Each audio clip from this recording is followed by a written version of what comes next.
আমাদের সাতক্ষীরার কৃতি সন্তান কৃষক দলের কেন্দ্রীয় নেতা অ্যাডভোকেট আব্দুল সালাম ভাই উপস্থিত আছে, কৃষক দলের কেন্দ্রীয় নেতা কাজী আমিনুর রহমান মিনু সহ সাতক্ষীরা বিভিন্ন পর্যায়ের নেতৃবৃন্দ। এই বৃষ্টির কারণে সবার নাম আমি বলতে পারছি না, বক্তৃতা সংক্ষিপ্ত করতে হবে। সবাইকে বলতে চাই, প্রশাসনকে বলতে চাই, সাতক্ষীরা দীর্ঘদিন ধরে অবহেলিত। আজকে সাতক্ষীরা নিয়ে যে ষড়যন্ত্র শুরু হয়েছে, আমি সাতক্ষীরা থেকে গত নির্বাচনে নির্বাচিত সকল এমপি মহোদয়ের দৃষ্টি আকর্ষণ করছে। হাবিবুল ইসলাম হাবিব, শহীদুল ইসলাম, কাজী আলাউদ্দিন সহ বিভিন্ন যারা সাবেক এমপি তাদের আমি দৃষ্টি আকর্ষণ করছি। কারণ অবহেলিত রেখে আপনারা নির্বাচনে জয়লাভ করে আসবেন, এটা কখনোই আশা করবেন না। আপনারা অনতি বিলম্বে নির্বাচন কমিশনে দিয়ে সাতক্ষীরাবাসীর পক্ষ থেকে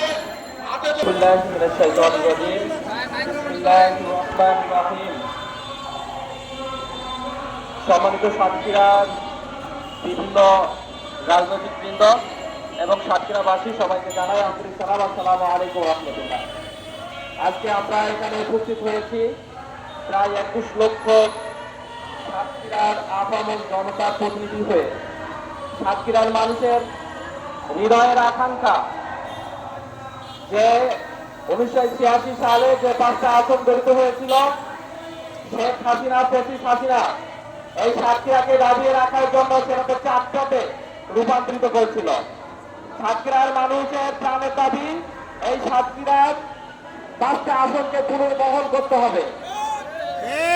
এটার জন্য যারাই ষড়যন্ত্র করছে, আমরা মনে করছি তারা হচ্ছে শেখ হাসিনার দোসর।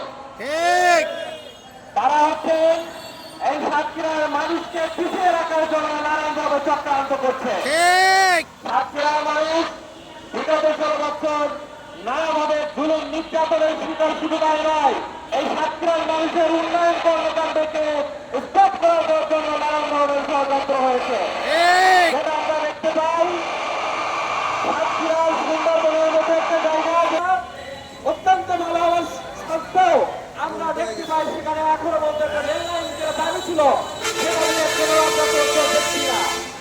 আমরা দেখছি না সাতক্ষীরার মানুষের দাবি যে 5টা আসন, সেই আসন থেকে 4টাতে রূপান্তরিত করার জন্য নানান ধরনের সবসময় ষড়যন্ত্র, চক্রান্তকারী সবসময় এই বিষয়ে ষড়যন্ত্র করে যাচ্ছে। আমরা আজকের এই মানববন্ধনের পক্ষ থেকে তীব্র প্রতিবাদ এবং